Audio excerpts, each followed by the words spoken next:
E aí, vamos estudar a lição? A semana passou bem rápido, mas o conteúdo de cada dia certamente nos alimentou. E agora chegou o momento de tomarmos em reflexão alguns textos bem relevantes do Espírito de Profecia, do livro Patriarcas e Profetas, relacionados ao tema da queda. E o contexto que nós sugerimos, inclusive com algumas reflexões de história da redenção, nós observamos que o céu se encheu de tristeza.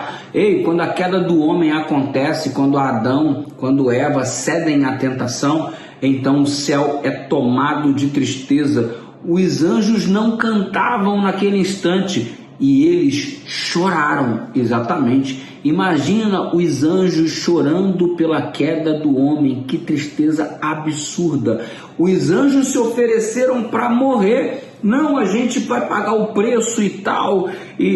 Só que os anjos não eram suficientes para pagar a conta, porque a lei sagrada de Deus que fora jogada na lata do lixo, que fora derribada, só podia ser um ser sagrado tal qual o próprio Deus, para pagar o preço desta lei sagrada. E diante desse cenário, Satanás se alegrou, se regozijou com os seus anjos maus, com os anjos caídos, de que ele faria baixar Jesus Cristo, o Filho de Deus, e da sua exaltada posição. Ele percebeu que com sua vitória sobre Adão, sobre Eva, ele ficou sendo sabedor de que Jesus viria para resgatar a humanidade. E ele pensar que Jesus sairia da sua exaltada posição para vir a esta terra, para ele foi um vislumbre de vitória, para ele foi um regozijo, diz Ellen White.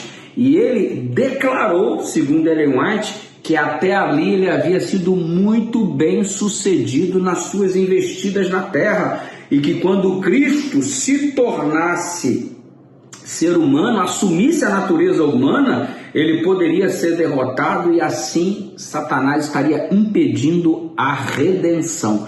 Ele imaginou que Jesus estaria frágil o suficiente para ser derrotado por ele, tal qual Adão foi ali no Jardim do Éden.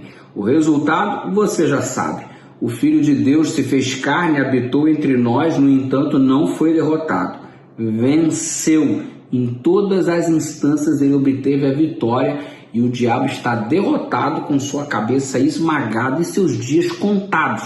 Muito em breve o Filho de Deus virá nas nuvens do céu com poder e grande glória, e este Éden caído, ele será restaurado, este planeta será reconstruído, um novo céu, uma nova terra onde habitam justiça, o mal não mais existirá e a angústia não se levantará por duas vezes, diz Naum capítulo 1, verso 9. Ou seja, a nossa perspectiva é que estamos analisando o Éden que se perdeu, mas daqui a pouco o paraíso que regressará, porque Deus recriará diante dos nossos olhos todas as coisas. Você percebe que quando Adão se escondeu de Deus, ele alegou que teve medo. Exatamente.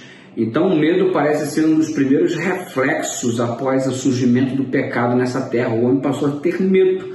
E você tem medo do quê? Tem medo da morte? Tem medo de ficar mais pobre do que já é?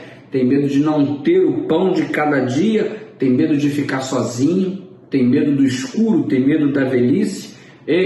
Não precisa ter medo da morte, ele é a ressurreição e a vida, quem crê nele ainda que morra viverá. Não precisa ter medo do escuro, ele é a luz do mundo. Não precisa ter medo de passar fome, ele é o teu pastor e nada vai te faltar. Não precisa ter medo do futuro, ele é o dono do futuro. Não precisa ter medo de ficar sozinho, ele declarou: eis que estou convosco todos os dias até a consumação dos séculos. E você não precisa se sentir inseguro, porque ele garantiu que estaria ao teu lado, inclusive com um anjo 24 horas por dia. Afinal de contas, o anjo do Senhor acampa ao redor daqueles que o temem e os livra. Então acredite, quanto mais amamos, menos medo temos, porque a Bíblia diz que o amor lança fora o medo.